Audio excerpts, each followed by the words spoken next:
السلام عليكم ورحمة الله وبركاته. نحمده ونستعينه ونستغفره ونؤمن به ونتوكل عليه ونعوذ بالله من شرور أنفسنا ومن سيئات أعمالنا. من يهد الله فلا مضل له ومن يضلل فلا هادي له وأشهد أن لا إله إلا الله وحده لا شريك له وأشهد أن سيدنا وحبيبنا محمدا عبد الله ورسوله الذي أرسله بالحق بشيرا ونذيرا وداعيا إلى الله بإذنه وسراجا منيرا. قال الله تعالى في القرآن الكريم والفرقان الحميد: أعوذ بالله من الشيطان الرجيم. بسم الله الرحمن الرحيم. وكذلك جعلناكم أمة وسطا لتكونوا شهداء على الناس ويكون الرسول عليكم شهيدا. اللهم صل وسلم وبارك على محمد وعلى آله وصحبه أجمعين. সম্মানিত শ্রদ্ধেয় মুসল্লিয়ানে কিরাম, মুরব্বিয়ানে ইসলাম, যুবক ভাইয়েরা, আমরা রবিউল আউয়াল মাসের আজকে সম্ভবত তৃতীয় জুমা আমরা আদায় করতে যাচ্ছি। এই মাসের শুরু থেকে রাসূল করিম সাল্লাল্লাহু আলাইহি ওয়াসাল্লামের সিরাত সম্পর্কে, তার প্রতি মহব্বত, তার আনুগত্য ইত্যাদি বিষয় নিয়ে আমরা কম বেশি কথা বলে আসছি। আজকেও আমরা প্রিয় নবী মুহাম্মদুর রাসূলুল্লাহ সাল্লাল্লাহু আলাইহি ওয়াসাল্লামের শ্রেষ্ঠত্ব, তার উম্মতের শ্রেষ্ঠত্ব ইত্যাদি বিষয় নিয়ে কিছু কথা রাখার চেষ্টা করব ইনশাআল্লাহ। সম্মানিত ভাইয়েরা, আমরা প্রথমেই শুকরিয়া আদায় করে নিই এই জন্য যে আমরা মহান আল্লাহ অনুগত মুসলিম হওয়ার সুযোগ পেয়েছি। আল্লাহ তাআলা সুযোগ দিয়েছেন, আলহামদুলিল্লাহ। শুকরিয়া আদায় করি এই জন্য যে তিনি আমাদেরকে সর্বশ্রেষ্ঠ নবী মুহাম্মদুর রাসূলুল্লাহ সাল্লাল্লাহু আলাইহি ওয়াসাল্লামের উম্মত হওয়ার সুযোগ করে দিয়েছেন। এটা কোনো আবেদনের কারণে এটা হয়নি যে আমরা দরখাস্ত করেছি আর আল্লাহ তাআলা আমাদের দরখাস্ত মঞ্জুর করেছেন, এরকম না। এটা আল্লাহ তাআলার পক্ষ থেকে আমাদের প্রতি দয়া, অনুকম্পা। তিনি এটা চুজ করেছেন, তিনি আমাদেরকে নির্বাচন করেছেন অন্য কোন নবীর উম্মত না বানিয়ে আখির জামানার নবী, শ্রেষ্ঠ নবী মুহাম্মদুর রাসূলুল্লাহ সাল্লাল্লাহু আলাইহি ওয়াসাল্লামের উম্মত হওয়ার জন্য। এটা অনেক অনেক বড় সৌভাগ্য।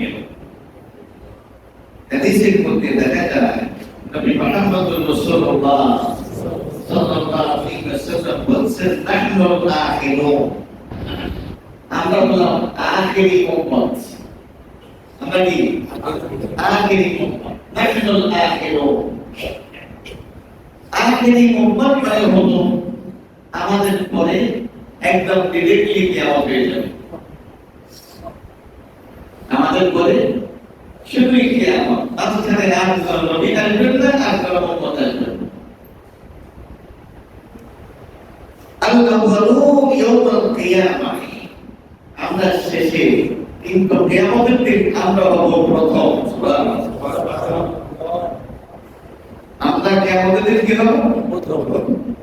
ওয়া নাহনু আউয়ালু মান ইয়াদখুলুল জান্নাহ। সুবহানাল্লাহ, আমরা হলাম তারা যারা প্রথম জান্নাতে প্রবেশ করবে। এটা নবী মুহাম্মদ সাল্লাল্লাহু আলাইহি ওয়াসাল্লামের উসিলায় এটা হয়েছে। এটা নবীজির বারাকাত, তার সম্মান, তার মর্যাদা। সেই কারণে আমরা বললাম শ্রেষ্ঠ উম্মত। নবী শ্রেষ্ঠ, তার উম্মতটাও শ্রেষ্ঠ। আমরা শেষে এসেছি, কিন্তু আগে যাবো তার। সুবহানাল্লাহ, নবীজি সাল্লাল্লাহু আলাইহি ওয়াসাল্লাম বলেন, লা ইয়াজমাউ আল্লাহু হাযিহিল উম্মাহ আলা দালালাহ, আমার উম্মত গোমরাহির উপরে একমত হবে না। কথা বুঝতেছেন? আমার উম্মত কিসের উপরে? কোন অসত্যের উপরে তারা একমত হবে না। তাহলে এই উম্মতের এটা একটা বৈশিষ্ট্য, কোন একটা অন্যায়ের উপরে, কোন একটা অপরাধের উপরে এই উম্মতের ঐক্যমত্য প্রতিষ্ঠিত হবে না। এই উম্মতের ঐক্যমত্য প্রতিষ্ঠিত হবে। খুবই গুরুত্বপূর্ণ কথা। ওয়ায়াদুল্লাহি আলাল জামাআহ, আর এই উম্মতের সম্মিলিত সিদ্ধান্ত যেটা, এটাই হলো জামাআত। আর এই জামাআতের উপরে স্বয়ং আল্লাহ তাআলার হাত রয়েছে। ইয়াদুল্লাহি আলাল জামাআহ, জামাআতের উপরে, ঐক্যবদ্ধ সিদ্ধান্তের উপরে আল্লাহ তাআলা কি থাকবে? আল্লাহ তাআলার হাত থাকবে। ওয়া আলাইকুম বিসাওয়াদিল আ'যাম, এই জন্য আমাদেরকে বলা হয়েছে তোমরা সাওয়াদে আ'যামকে আঁকড়ে ধরো, সর্ববৃহৎ দলকে তোমরা আঁকড়ে ধরো। সবচেয়ে বড় দল, সবচেয়ে বড় সংগঠন যেটা, সেটাকে তোমরা আঁকড়ে ধরো। নবীজি সাল্লাল্লাহু আলাইহি ওয়াসাল্লাম বলেছেন, সবচেয়ে বড় দল কোনটা? আপনার জামানা, আপনার সময়ের বড় দল এখানে উদ্দেশ্য করা হয় নাই।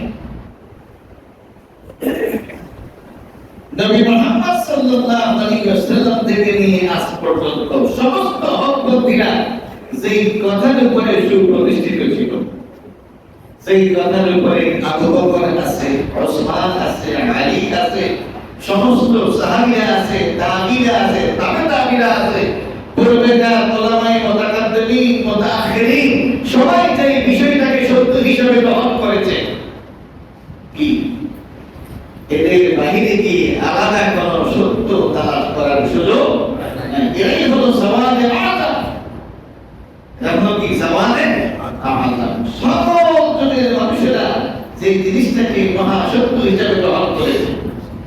যেহেতু বিভিন্ন যুগে, বিভিন্ন সম্প্রদায়ে, বিভিন্ন সময়ে মানুষেরা যেটাকে সত্য হিসেবে গ্রহণ করেছে, এর অর্থই হলো আল্লাহ তাআলার নিকটে ওইটা সত্য। আল্লাহ তাআলার নিকটে ওইটা সত্য। এজন্য নবীজি সাল্লাল্লাহু আলাইহি ওয়াসাল্লাম বলেছেন, আমার উম্মত অসত্যের উপরে একমত হবে না। যেহেতু সাহাবী জামানা, তাবিঈ জামানা, তাবিঈ জামানা এবং পরবর্তী যুগের উলামায়ে কেরাম যে বিষয়কে সত্য হিসেবে গ্রহণ করেছে, এর অর্থই হলো এটা যদি অসত্য হতো তাহলে উম্মত তার উপরে একমত হতো না। আর আমাদেরকে বলা হয়েছে তোমরা সেই জিনিসটাকে আঁকড়ে ধরো। এর বাহিরে আলাদা কোনো জিনিসকে সত্য হিসেবে গ্রহণ করতে যাবে না। ওমান শাজ্জা শুজ্জা ফিন্নার, নবীজি বলছেন এখান থেকে যারা বিচ্ছিন্ন হবে তারা বিচ্ছিন্ন হয়ে জাহান্নামে চলে যাবে। উম্মতের সম্মিলিত সিদ্ধান্ত, উম্মতের সম্মিলিত সিদ্ধান্তকে শ্রদ্ধা করতে হবে, সম্মান করতে হবে, ভালোবাসতে হবে, তার অনুসরণ করতে হবে। এর বিপরীতটা করার চেষ্টা করা যাবে না। উদাহরণ হিসেবে আমি যদি একটা কথা বলি, বাংলাদেশের প্রেক্ষাপটে আমরা বিগত কিছুদিন আগে দুটি মঞ্চের লড়াই দেখেছি, দুটি মঞ্চের সংগ্রাম দেখেছি, দুটি মঞ্চের আমরা চেতনা দেখেছি। একটা হলো শাপলার চেতনা আর আরেকটা হলো শাহবাগী চেতনা। একটা কিসের চেতনা? শাপলার চেতনা। আরেকটা কিসের চেতনা? হ্যাঁ, আরেকটা হলো শাহবাগী চেতনা।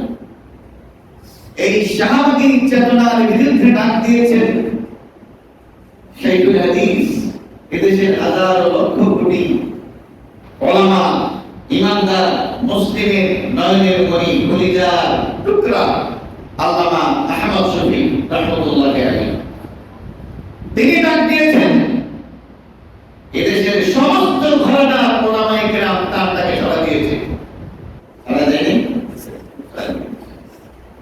তার এই আহ্বান যদি অসত্য হতো তাহলে সকল ঘরানার ওলামায়ে কেরাম এটাকে গ্রহণ করতো না, এটার উপরে একমত হতো না। কথা বুঝে আছে? নবীজির কথা, লা ইয়াজমাউ উম্মতি আলা দালালা, আমার উম্মত অসত্যের উপরে কখনো একমত হবে না, গোমরাহির উপরে, পথভ্রষ্টতার উপরে আমার উম্মতের কখনো ঐক্যমত্য প্রতিষ্ঠিত হবে না। এই শাপলা চেতনার বাহিনী অবস্থান করেছে একজন বাংলাদেশের আলেম, পরিচিত আলেম, যার নাম হলো ফরিদ উদ্দিন মাসউদ, মাওলানা ফরিদ উদ্দিন মাসউদ। তিনি শাহবাগে গিয়েছেন, গিয়ে তিনি বলেছেন যে আমি আমার জীবনের শ্রেষ্ঠ একটি নেক কাজ করেছি এই শাহবাগে এসে। এবং তিনি বলেছেন আমাদের মুসলমানরা যখন কোন বিষয়ে কনফিউশন থাকে, করবো কি করবো না, যাবো কি যাবো না, সেই মুহূর্তে একটা দোয়া আছে, একটা নামাজ আছে, সেটা হলো সালাতুল ইস্তিখারা, মানে আল্লাহ তাআলার কাছে সাহায্য চাওয়া। তিনি সালাতুল ইস্তিখারা করে এরপরে তিনি শাহবাগে গিয়েছেন। এটা কোরআন দাবি। কিসের দাবি? কোরআন দাবি। শাহবাগী চেতনা ইসলামের উপরে নাকি ইসলামের উপরে না, এটা বোঝার জন্য ইস্তেখারা করার দরকার হয় না।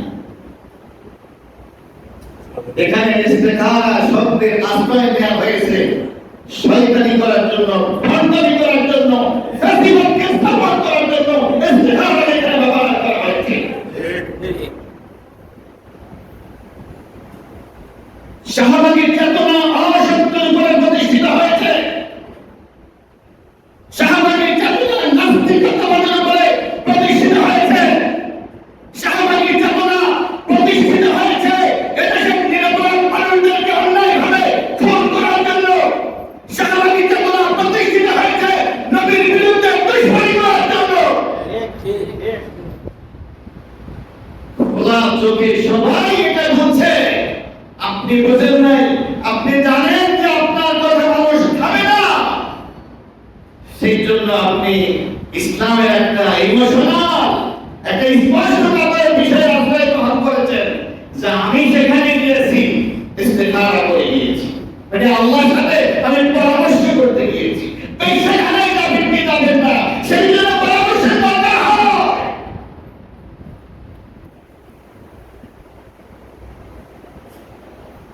সেই জন্য ইস্তেখারার প্রয়োজন হয়। ইসলাম মুহাম্মাদুর রাসূলুল্লাহ সাল্লাল্লাহু আলাইহি ওয়াসাল্লাম আমাদেরকে জানিয়েছেন কোনটা সত্য আর কোনটা সত্য নয়। এই উম্মাহ গোমরাহির উপরে একমত হবে না।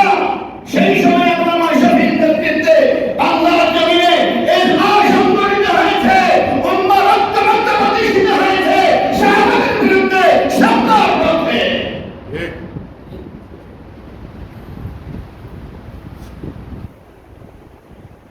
আপনি শাহাদাতের দাবি করবেন, আমার মুসলমান দাবি করবেন, এটা সম্ভব না, এটা হয় না, এটা হতে পারে না।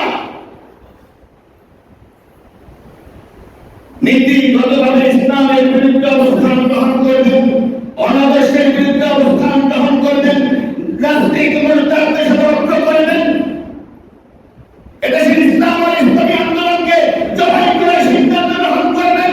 আমার বন্ধু আমাদের কাছ থেকে কথা হবে না, এটি হলো নেকের কাজ। আল্লাহ তাআলা আমাদেরকে বোঝার তৌফিক নসিব করুন। সংঘাত ছাড়া ইসলাম হয় না। আপনাকে যদি আল্লাহর পক্ষে থাকতে হয়, ইবলীসের বিপক্ষে আপনাকে অবস্থান করতে হবে। আপনি যদি মুসার পক্ষে থাকেন, ফিরআউনের বিপক্ষে আপনাকে অবস্থান করতে হবে। আপনি যদি মুহাম্মদের পক্ষে থাকেন, আবু জাহল আবু লাহাবের এদের পেছন থেকে আপনাকে ছাড়তে হবে, এদের চাটুকার আপনাকে ছাড়তে হবে, এদের কাছ থেকে সুবিধা গ্রহণ আপনাকে বন্ধ করতে হবে।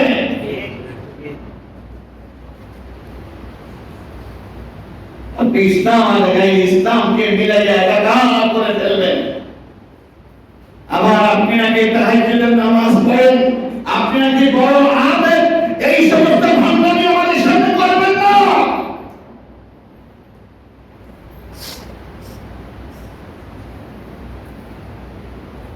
আল্লাহ তাআলা আমাদেরকে বুঝার তৌফিক দান করুন।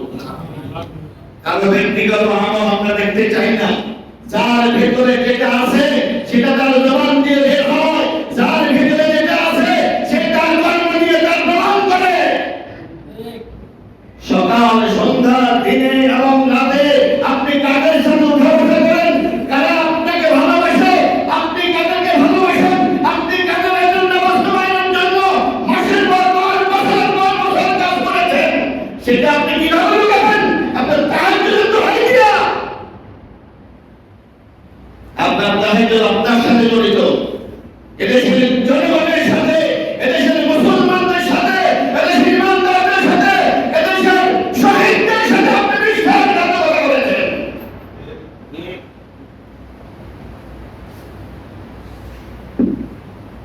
আল্লাহ তাআলা আমাদেরকে বুঝার তৌফিক দান করুন। প্রিয় ভাইরা আমার, নবী মুহাম্মদুর রাসূলুল্লাহ সাল্লাল্লাহু আলাইহি ওয়াসাল্লামের ঐতিহাসিক বক্তব্য, লা ইয়াজমাউল্লাহু হাযিহিল উম্মাহ আলা দালালাহ। আল্লাহ তাআলা এই উম্মতকে ঐক্যবদ্ধ করবেন না গোমরাহের উপরে। ওয়ায়াদুল্লাহু আলাল জামাআহ, আর এই জামাতের উপরে, ঐক্যবদ্ধ সিদ্ধান্তের উপরে স্বয়ং আল্লাহ তাআলার হাত রয়েছে। কার হাত রয়েছে? ওয়া আলাইকুম বিসসাওয়াদিল আযম। আল্লাহ তাআলা আমাদেরকে বলছেন, তোমরা বিচ্ছিন্ন জনগোষ্ঠীর পক্ষ অবলম্বন করবে না, তোমরা বড় জামাতের পক্ষ অবলম্বন করবা। মান শাজ্জা শুজ্জা ফিন্নার, যারা এই বিশাল জামাতকে পাশ কেটে বিচ্ছিন্নতাবাদীদের অনুসরণ করবে, তারা বিচ্ছিন্ন হয়ে, বিক্ষিপ্ত হয়ে তারা জাহান্নামে চলে যাবে। এর থেকে আল্লাহ তাআলা আমাদের শরীরকে হেফাজত করুন। সবাই বলেন আমিন। প্রিয় ভাইরা আমার, বলছিলাম এই উম্মতের মর্যাদা সম্পর্কে। হযরতে নূহ আলাইহিস সালাম এবং তার উম্মতেরা কিয়ামতের দিন আসবেন। ফায়াকুলুল্লাহু আযজা ওয়া জাল্লা হাল বাল্লাগতা। আপনারা জানেন যে নূহ আলাইহিস সালাম 950 বছর পর্যন্ত তিনি তার উম্মতদেরকে দাওয়াত দিয়েছেন, কিন্তু দুর্ভাগ্য সেই জাতি খুব কম সংখ্যক লোক তার অনুসরণ করেছেন। আল্লাহ তাআলা যখন প্রশ্ন করবেন, নূহ, আমার পক্ষ থেকে দেয়া অর্পিত দায়িত্ব তুমি পালন করেছো? ফায়াকুল, হযরত নূহ আলাইহিস সালাতু ওয়াস সালাম জবাব দেবেন, নাম, হ্যাঁ রব, আমি আমার দায়িত্ব যথাযথ সম্পন্ন করেছি। ফায়াকুলু লিউম্মাতিহি, এরপরে আল্লাহ তাআলা নূহের উম্মতদেরকে জিজ্ঞেস করবেন, হাল বাল্লাগাকুম, নবী নূহ দাবি করতেছে তার উপরে অর্পিত দায়িত্ব সে যথাযথ পালন করেছে, এটা কি ঠিক? সে কি তার দায়িত্ব ঠিকমতো পালন করেছে? ফায়াকুলু, নূহ আলাইহিস সালাতু ওয়াস সালামের অবিলম্ব জাতি বলবে, না, মা জাআনা মিন নবী, না হে রব, আমাদের কাছে তো কোনো নবী আসে নাই, আমাদের কাছে কোনো রাসূল আসে নাই, কোনো সতর্ককারী আমাদের কাছে আসে নাই। যদি আমাদের কাছে কোনো সতর্ককারী আসতো, আপনার পক্ষ থেকে কোনো নবী, রাসূল, মেসেঞ্জার আসতো, নিঃসন্দেহে আমরা গুমরাহির মধ্যে থাকতাম না, আমরা সত্যের অনুসরণ করতাম। এখান থেকে একটা মেসেজ গ্রহণ করুন, এই মিম্বর থেকে কোরআন এবং হাদিসের যেই সমস্ত বক্তব্য যায়, আদালতে আখিরাতে এটা কিন্তু আপনাদের বিপক্ষে সাক্ষী হয়ে দাঁড়াবে, আমাদের পক্ষে সাক্ষী হবে আপনাদের বিপক্ষে। আমরা যারা এই মিম্বরে বসে আছি, আমাদেরকে জিজ্ঞেস করা হবে, তোমরা কি মিম্বরের হক আদায় করেছো? আমার নবীর মিম্বরে বসে,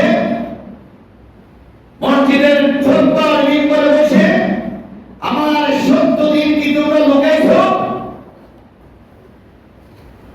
মুসল্লিরা মসজিদে গিয়েছে সত্য দিন জানার জন্য, তোমরা কি সেই সত্য দিন যথাযথ মিম্বরে বসে তোমরা সেটা তালিম দিয়েছো? সেই কথাগুলো বলেছো? আমার গোলামদের কর্ণকুহরে আওয়াজ পৌঁছে দিয়েছো? যদি আমরা দিয়ে থাকি, তাহলে এই কর্তব্যগুলো আদালতে আখিরাতে আমাদের পক্ষে দলিল হবে ইনশাআল্লাহ। আর যদি আপনারা এই সত্য বক্তব্যগুলো শোনার পর, আমি আবার বলছি, সত্য বক্তব্য হতে হবে, আমার বক্তব্য অবশ্যই জাস্টিফাই যোগ্য, অবশ্যই অন্যত্র আপনারা মিলাবেন, অন্য 50 জন হুজুরের মাধ্যমে জানার চেষ্টা করবেন এই বক্তব্য শুনেছি এটা কি কোরআন এবং সুন্নাহর মানদণ্ডের দিকে, যদি টিকে থাকে তাহলে সেটাকেই আমি সত্য বক্তব্য বলছি। আমি যা বলি সব সত্য এটা দাবি করছি না। আপনাদের যাচাই বাছাই যদি প্রমাণিত হয় এই মিম্বর থেকে যে বক্তব্য গিয়েছে তা সত্য, তাহলে সেটা আপনাদের বিপক্ষে আদালতে আখিরাতে আসতে দেবে। সেটা হলো এই, যদি সত্যের বিরোধিতা করেন, সত্য গ্রহণ না করেন, তাহলে এই বক্তব্যকে সেদিন আল্লাহ তাআলা আপনাদের বিপক্ষে ব্যবহার করবেন। তুমি গুরুত্বপূর্ণ একটা বিধান দেখুন, নূহ আলাইহিস সালামের জাতি বাঁচার জন্য অস্বীকার করে বলছে, আল্লাহ আমাদের কাছে কোনো নবী আসে নাই। কারণ যদি এটা প্রমাণিত হয়ে যায় তাদের কাছে নবী এসেছে, আর তারা সত্য নবী, সত্য বক্তব্য প্রত্যাখ্যান করেছে, তাহলে তাদের জাহান্নামে যাওয়া ওয়াজিব হয়ে যাবে। সেই কারণে তারা বলেই ফেললো, আয় আল্লাহ কোন নবী আমাদের কাছে আসেনি। কথা কি বুঝে আসছে? এই জামানা তো আর কোন নবী নাই, এই জামানায় উলামারা হলো নবীদের ওয়ারিস, তারাই কোরআন এবং সুন্নাহ থেকে আপনাদের সামনে বক্তব্য তুলে ধরবেন, এবং এই কথাগুলো আপনারা গ্রহণ করেছেন না বর্জন করেছেন, এটা প্রস্তুতি নিয়ে আমাদেরকে দুনিয়া থেকে বিদায় নিতে হবে। অন্যথায় পরবর্তীকাল পরকাল আমাদের জন্য কঠিন থেকে কঠিন অন্ধকার হতে বাধ্য। বলছিলাম নূহ আলাইহিস সালামের জাতি বলল, আয় আল্লাহ, আমাদের কাছে কোনো নবী আসে নাই। ফায়াকুলু লিনূহ, তখন আল্লাহ তাআলা হযরত নূহ আলাইহিস সালামকে বললেন, মান শাহিদা লাকা, মান শাহিদা লাকা, ও নূহ, তুমি যে তোমার উম্মতের মাঝে গিয়েছো, তাদেরকে দাওয়াত দিয়েছো, এটার সাক্ষী কি? তোমার জাতিকে অস্বীকার করতেছে, এখন তোমার সম্মুখে সাক্ষী দিতে কি? তখন নূহ আলাইহিস সালাম বললেন, মুহাম্মাদুন সাল্লাল্লাহু আলাইহি ওয়াসাল্লাম ওয়া উম্মাতুহু, আমি যে আমার উম্মতের মাঝে দাওয়াতের কাজ করেছি, দিনে এবং রাতে, সকাল এবং সন্ধ্যায়, প্রকাশ্যে এবং গোপনে আমার এই কাজের সাক্ষ্য প্রদান করবে মুহাম্মদ সাল্লাল্লাহু আলাইহি ওয়াসাল্লাম এবং তার উম্মতেরা। তো ভাই, আমরা কি নূহ আলাইহিস সালামকে দেখেছি? না। হযরত আদমের পরে প্রথম রাসূল হলেন হযরত নূহ আলাইহিস সালাম। এরপরে হাজার হাজার লাখ নবী দুনিয়া থেকে বিদায় নিয়েছে, এরপরে আমাদের নবী আসছে। আমরা কিভাবে সাক্ষী দিব নূহ আলাইহিস সালাম তার জাতির মধ্যে দিয়ে যথাযথভাবে নবুয়তের দায়িত্ব পালন করেছেন? সুবহানাল্লাহ, সুবহানাল্লাহ, সুবহানাল্লাহ, সুবহানাল্লাহ। নবী সাল্লাল্লাহু আলাইহি ওয়াসাল্লাম বলেন, ফানাশহাদু, কিয়ামতের দিন আমরা সাক্ষী দেব, আমি মুহাম্মদ সাক্ষী দেব, সাথে আমার উম্মতেরাও সাক্ষী দেবে, আন্নাহু কাদ বালাগা ওয়া হুয়া কাউলুহু তাআলা। আমরা বলবো, নিশ্চয়ই নূহ আলাইহিস সালাম আন্নাহু কাদ বালাগা, নিশ্চয়ই তিনি তার রিসালাতের দায়িত্ব যথাযথ তাবলীগ করেছেন। প্রমাণ কি? এই আয়াত, وكذلك جعلناكم أمة وسطا لتكونوا شهداء على الناس ويكون الرسول عليكم شهيدا। سبحان الله। আমরা হলাম মধ্যমপন্থী উম্মত। আমরা কি মধ্যমপন্থী উম্মত? আমরা বলবো, নূহ আলাইহিস সালাম তার জাতির মধ্যে যথাযথভাবে আল্লাহ তাআলার দেয়া দায়িত্ব পালন করেছেন, তিনি তার কাজে কোনো ত্রুটি করেন নাই, এটা আমরা বলবো। আমরা সঠিক কথা বলেছি কিনা আল্লাহ তাআলা জিজ্ঞেস করবেন মুহাম্মদকে। মুহাম্মদ সাল্লাল্লাহু আলাইহি ওয়াসাল্লাম বলবেন যে হ্যাঁ, আমার উম্মত সত্য সাক্ষ্য দিয়েছে, আমার উম্মত সত্য সাক্ষ্য দিয়েছে। ويكون الرسول عليكم شهيدا, আর রাসূল নিজে তোমাদের সাক্ষীর উপরে সাক্ষী প্রদান করবেন। সুবহানাল্লাহ। এই হলো নবী মুহাম্মদ সাল্লাল্লাহু আলাইহি ওয়াসাল্লামের মর্যাদা। আমরা আসলাম শেষে, কিন্তু কিয়ামতের দিন সবার থেকে আমাদের মর্যাদা হবে বেশি। আমরা আসলাম শেষে, সবার আগে জান্নাতে প্রবেশ করব আমরা। সুবহানাল্লাহ। আমরা হলাম উম্মতে ওয়াসাত, পূর্বেকার নবীদের দাওয়াতি কাজের সাক্ষ্য আমরা প্রদান করব যখন তাদের উম্মতেরা তাদের দাওয়াত আর তাবলীগের ব্যাপারটা অস্বীকার করবে। কিয়ামতের দিন আমাদের সাক্ষীতে নূহ আলাইহিস সালাম সেদিন বেঁচে যাবে। সুবহানাল্লাহ।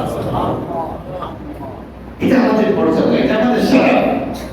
আর এই মর্যাদা আমরা পেয়েছি নবী মুহাম্মদুর রাসূলুল্লাহ সাল্লাল্লাহু আলাইহি ওয়াসাল্লামের ওসিলায়।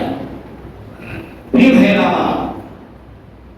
আমরা এমন এক নবীর উম্মত, নবী মুহাম্মদ সাল্লাল্লাহু আলাইহি ওয়াসাল্লাম বলেছেন, ফুদ্দিলতু আলাল আম্বিয়া বিসিদ্দিন, লক্ষাধিক নবী এবং রাসূলের মধ্যে আমি নবী মুহাম্মদের মর্যাদা 6 কারণে অন্যদের থেকে বেশি। কয় কারণ? 6 কারণ। মানে আমাকে যা যা দেয়া হয়েছে পূর্বেকার কোন নবীকে স্পেশাল এই মর্যাদা দেয়া হয় নাই। সুবহানাল্লাহিল আযীম ওয়া বিহামদিহি। এক নাম্বার হলো ورضيت جوامع الكلم আমি নবী মুহাম্মদের বৈশিষ্ট্য হলো আল্লাহ তাআলা আমাকে এমন কৌশল শিক্ষা দিয়েছেন, এমন হিকমা শিক্ষা দিয়েছেন, এমন প্রজ্ঞা শিক্ষা দিয়েছেন, এমন ভাষা শিখাই দিয়েছেন, অনেক বড় কথা আমি ছোট বাক্যে বলতে পারি। অনেক বড় কথা আমি ছোট বাক্যে বলতে পারি। জানি বললাম জওয়ামিউল কালিম, এটা সহকারে আল্লাহ তাআলা আমাকে পাঠিয়েছেন, যা তোমরা কোন নবীর বৈশিষ্ট্যের মধ্যে দেখা যায় না। কম কথায় অধিক কথা বোঝানো। 2 নাম্বার হলো ওয়া নুসরাতু বিল রুব, আমাকে আল্লাহ তাআলার পক্ষ থেকে সাহায্য করা হয়েছে। কিসের মাধ্যমে? রুব, রুব মানে হলো ভয়, ভয়। অর্থাৎ আমি যদি কোনো এলাকায় যুদ্ধের জন্য যাই, তাহলে অটোমেটিক্যালি আমার শত্রুদের হৃদয়ের মধ্যে আল্লাহ তাআলা ভয় ঢুকে দেন। এবং সেটা কত? 1 মাসের দূরত্ব সমপরিমাণ। 1 মাস মানে হলো 500 মাইল। কত মাইল? এটা বুঝছেন? উনি যদি টেকনাফ থাকি, তাহলে তেতুলিয়াতে গিয়া ওখানকার শত্রুদের হৃদয়ের মধ্যে ভূমিকম্প শুরু হয়ে যায়। তো যুদ্ধ করবে কি? 500 মাইল দূর থেকেই তাদের অবস্থা খারাপ। যত মুখোমুখি হবে তত তারা বেহাল অবস্থা হয়ে যায়। এই স্পেশাল মর্যাদা আর কোন নবীকে দেওয়া হয়নি। এটা নবী মুহাম্মদ সাল্লাল্লাহু আলাইহি ওয়াসাল্লামকে দেওয়া হয়েছে, যে 1 মাসের দূরত্ব সমপরিমাণ জায়গায় শত্রুদের হৃদয়ের মধ্যে আল্লাহ তাআলা অটোমেটিক্যালি ভয় ঢুকে দিতেন। মুসলিমদের লড়াই আমাকে লড়াই দ্বারা সাহায্য করা হয়েছে। কয়টা গেল?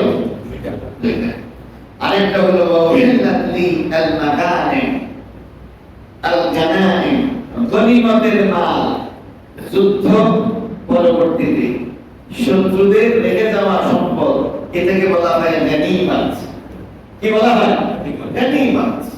এই গনিমতের মাল ব্যবহার করা, এটা পূর্বেকার নবীদের জন্য জায়েজ ছিল না, কিন্তু এই নবীর জন্য গনিমতের মাল ব্যবহার করা আল্লাহ তাআলা বৈধ করে দিয়েছেন। আল্লাহ তাআলা কি করে দিয়েছেন? এটাও অন্য কোন নবীর বৈশিষ্ট্য ছিল না, এটাও শুধুমাত্র নবী মুহাম্মদ সাল্লাল্লাহু আলাইহি ওয়াসাল্লামের বৈশিষ্ট্য ছিল, যা আল্লাহ তাআলা তাকে দিয়ে ধন্য করেছেন। কয়টা গেল? 3টা। আরেকটা হলো ওয়াজুলাতলি আল আরদ তুহুরান ওয়া মাসাজিদা। সুবহানাল্লাহ, আমার জন্য পুরো জমিনকে পবিত্র আর মসজিদ বানিয়ে দেওয়া হয়েছে। যেখানে চাইবেন সেখানে নামাজ পড়তে পারবেন, কেবলমাত্র টয়লেটে আর কবরস্থানে ছাড়া।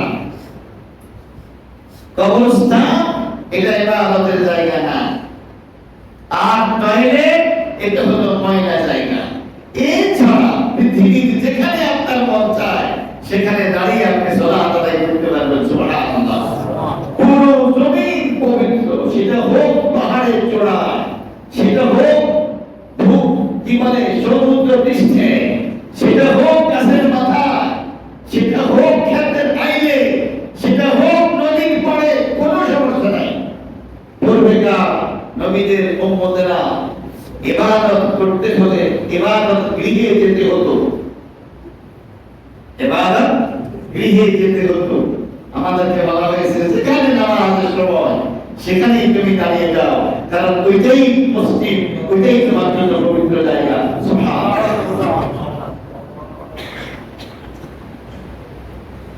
সুবহানাল্লাহ। এরপর হলো ওয়া উরসিলতু ইলাল খালকি কাফা। সুবহানাল্লাহ, সুবহানাল্লাহ, সুবহানাল্লাহ। আমার এই নবী আরো একটা স্পেশাল কোয়ালিটি, মর্যাদা আর সম্মান যা করে নবীর নয়। আল্লাহ তাআলা বলেন রব্বুল আলামিন কি রব্বুল আলামিন মানে কি জগৎ সমূহের রব, জগৎ সমূহের রব। শুধু পৃথিবী নয়, শুধু মঙ্গল নয়, শুধু শুক্র নয়, শুধু মিল্কি ওয়ে গ্যালাক্সি নয়, জগৎ বলতে যা বোঝায় সবটা রবকে।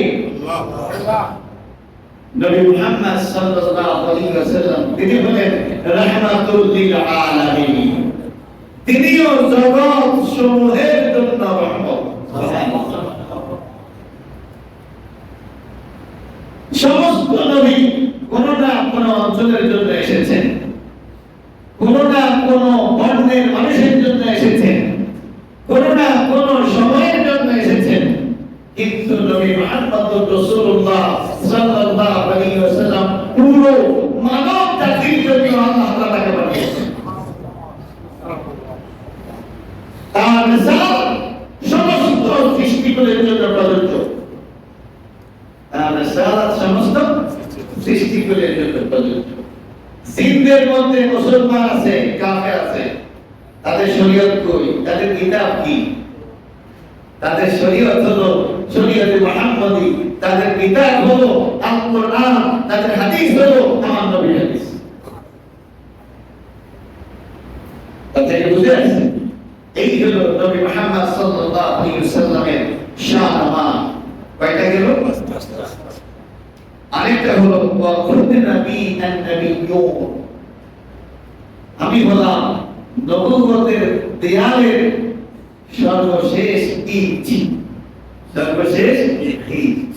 একটা হাদিসের মধ্যে আছে যে এক লোকে একটা সুন্দর প্রাসাদের চতুর্দিকে ঘুরলো, ঘুরে বললো এত সুন্দর প্রাসাদ, এই মাঝখানে একটা ছিদ্র দেখা যাচ্ছে, অথচ এই ছিদ্রটা বন্ধ করে দিলেই প্রাসাদটা পরিপূর্ণ হয়ে যেত।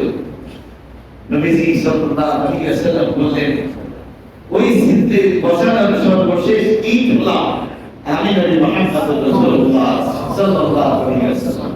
তার মানে 1 লক্ষ অথবা 2 লক্ষ ইটের মাধ্যমে সেই দেয়াল, সেই বিল্ডিং, সেই ভবন, যে ইমারত নির্মাণ করা হয়েছে, সেই ইমারতের সর্বশেষ ইট হলেন নবী মুহাম্মদ রাসূলুল্লাহ সাল্লাল্লাহু আলাইহি ওয়াসাল্লাম।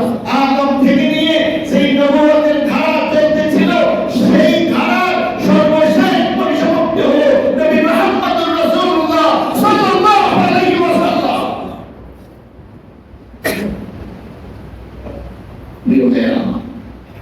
রবিউল আউয়াল মাসের এই দিনে আমরা আরো আপনাদেরকে বলতে চাই নবী মুহাম্মদ সাল্লাল্লাহু আলাইহি ওয়াসাল্লামকে সম্মান দিয়ে কথা বলেছেন স্বয়ং আল্লাহ সুবহানাহু ওয়া তাআলা। আমার নবীকে সম্মান দিয়ে কথা বলেছেন কে? কে? হে আদম, হে মূসা, হে নূহ, হে ঈসা, এইভাবে আল্লাহ তাআলা নবীদের নাম ধরে ধরে ডেকেছেন। ইয়া আদম উসকুন আনতা ওয়া যাওজুকাল জান্নাহ, হে আদম তুমি আর তোমার স্ত্রী জান্নাতে বসবাস করো। এই কথা বলার সময় আল্লাহ বলেন ইয়া হে আদম, হে আল্লাহ তাআলা বলতেছেন ইয়া নূহ ইন্নাহু লাইসা মিন আহলি ইন্নাহু আমালুন গায়রু সালিহ। হে নূহ, নূহ আলাইহিস সালাম যখন বন্যার সময় তার ছেলে ডুবে পড়তেছে, তখন তিনি তার ছেলেকে উদ্ধারের জন্য আল্লাহর কাছে আহ্বান করেছেন, আল্লাহ আপনি ওয়াদা করেছেন আমার আহালকে আপনি রক্ষা করবেন, আমার ছেলে কেনান সে তো আমারই আহাল, আপনি তাকে এই মুসিবত থেকে মুক্তি দেন। তখন আল্লাহ তাআলা নূহকে ডাক দিয়ে বললেন ইয়া নূহ ইন্নাহু লাইসা মিন আহলি। নূহ, কেনান তো তোমার আহাল না। আমি আল্লাহর কাছে কেউ আহাল হওয়ার জন্য ওয়ারিস সূত্রে সন্তান ছেলে আর মেয়ে হওয়া যথেষ্ট নয়। আমার বিবেচনায় আহাল হলো যে ব্যক্তি আমার আদর্শ গ্রহণ করে। সুবহানাল্লাহ বলেন। তোমার আদর্শ মানে না, ইন্নাহু ওয়ালাদুন গায়রু সালিহ, সে তোমার সন্তান কিন্তু অনুপযুক্ত। কি অনুপযুক্ত? কারণ তোমার আদর্শের সাথে তার আদর্শের কোনো মিল নাই। সুতরাং তার আদর্শের মিল নাই, সে আসলে তোমার সন্তানই হতে পারে না। কি বলে ঠিক কিনা? এই কথা বলার সময় নূহকে আল্লাহ বলছেন, ইয়া নূহ, কি বলছেন? ইয়া নূহ, হে নূহ, নাম ধরে বলছেন। قد صدقت الرؤيا إنا كذلك نجزي المحسنين فلما أسلم وتله للجبين وناديناه أن يا إبراهيم. سبحان الله. হযরত ইব্রাহিম আলাইহিস সালাম যখন আল্লাহর নির্দেশ পেয়ে ছেলেকে জবাই করে দিলেন, আল্লাহর নির্দেশ পেয়ে ইসমাঈল যখন জবাই হতে রাজি হয়ে গেল, আল্লাহ তাআলা বলতেছেন, فَلَمَّا أَسْلَمَ وَتَلَّهُ لِلْجَبِينِ وَنَادَيْنَاهُ أَن يَا إِبْرَاهِيمُ. আমি তখন দেখে বললাম, ও ইব্রাহিম, ও ইব্রাহিম, হে ইব্রাহিম, তুমি যে স্বপ্ন দেখেছো সেই স্বপ্ন তুমি বাস্তবায়ন করেছো। এখানে আল্লাহ ইব্রাহিমকে বললেন, হে ইব্রাহিম। কি বললেন? ইব্রাহিমের নাম ধরে ডাক দিয়েছেন। সুবহানাল্লাহ, সুবহানাল্লাহ, সুবহানাল্লাহ, সুবহানাল্লাহ। ইয়া মূসা লা তাখাফ ইন্নী লা ইয়াখাফু লাদাইয়াল মুরসালুন। সুবহানাল্লাহ। আপনারা জানেন যে হযরত মূসা আলাইহিস সালামের কাছে একটা লাঠি ছিল, মুআজিজা। কি মুআজিজা? আল্লাহ যখন বললেন যে এটাকে ফেলো মাটিতে, ফেলার পরে বিশাল সাপ হয়ে গেছে। এই সাপ দেখে শত্রু তো ভয় পাইছে। কে ভয় পেয়েছে? স্বয়ং মূসা আলাইহিস সালাম নিজেও ভয় পেয়েছে। ভয় পেয়ে লাঠি দিয়ে দৌড় করছে। লাঠি দিয়ে, সুবহানাল্লাহ, কি কথা! আল্লাহ তাআলা বলতেছেন, ইয়া মূসা লা তাখাফ, হে মূসা ভয় পেও না। হে মূসা, কি কর? হে মূসা ভয় পেও না। সুবহানাল্লাহ, সুবহানাল্লাহ, সুবহানাল্লাহ। লা তাখাফ, ভয় পেও না। ইন্নী লা ইয়াখাফু লাদাইয়াল মুরসালুন।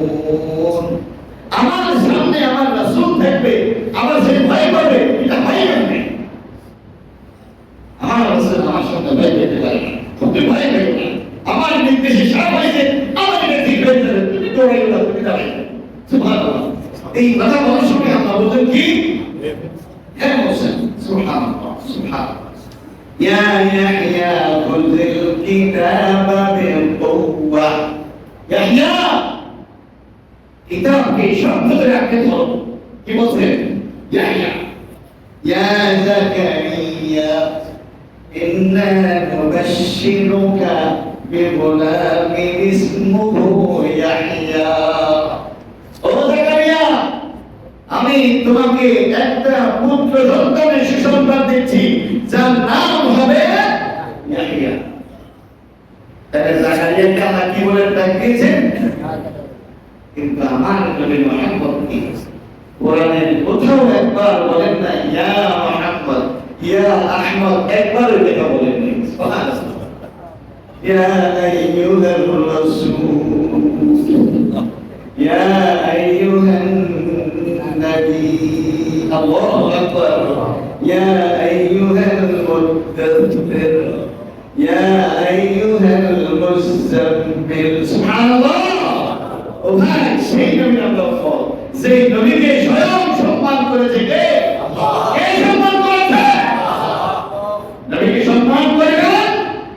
আল্লাহ তাআলা আপনাকে জান্নাতে পাঠিয়ে দিবেন। নবীকে ভালোবাসবেন, আল্লাহ তাআলা আপনাকে জান্নাতে পাঠিয়ে দিবেন। আপনারা জানেন, সুবহানাল্লাহ, সময় শেষ।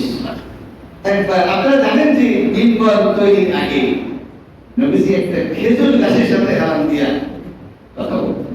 এটি কে না?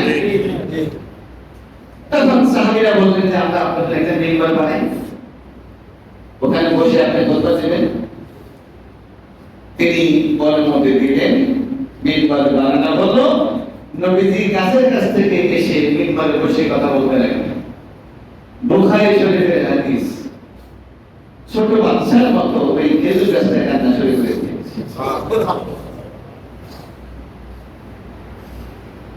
যে আল্লাহর নবী আমার পাশে দাঁড়াইয়া খুতবা দিত, আর আজকে মিম্বর বানানো হয়েছে, আমি এই নবীর মহব্বত কেন বলব? তার কান্না সমস্ত সাহাবীরা শুনতে পেয়েছে। তখন নবীজি মিম্বর থেকে উঠে গিয়ে ওই খেজুর গাছটাকে মুছে দিলেন আর বললেন, তুমি কি এটা পছন্দ করো যে তোমাকে এখানেই দাফন করা হবে? আর পরকালে আখিরাতে জান্নাতে তুমি আমার সাথে থাকবে। তো ভাই, আমার নবীকে মহব্বত করার কারণে একটা জড় পদার্থ, একটা গাছ যদি জান্নাতে যেতে পারে, দুর্ভাগা নিঃসন্দেহে সে যে নবীর উম্মত হলো, কিন্তু নবীকে ভালো না বেশি, তার সুন্নতকে ভালোবাসে, তার আদর্শকে ভালোবাসে, তার আনুগত্য গ্রহণ না করে যদি সে জান্নাতে যায়। আসুন, রবিউল আউয়াল মাসের এই দিনে, এই জুমায় আমরা এই সিদ্ধান্ত গ্রহণ করি, আমার নবীকে স্বয়ং আল্লাহ মহব্বত করেন, তাকে ভালোবাসেন, তাকে সম্মান দিয়ে কথা বলেছেন। সেই নবী আমরা উম্মত হওয়ার সুযোগ পেয়েছি, এর হক আদায় করার চেষ্টা করি, শুকরিয়া আদায় করার চেষ্টা করি। এখন থেকে জীবনের প্রতিটি অঙ্গনে নবী মুহাম্মদ সাল্লাল্লাহু আলাইহি ওয়াসাল্লামের অনুসরণ আর অনুকরণ করার চেষ্টা করি। কি বলেন ঠিক কিনা? আল্লাহ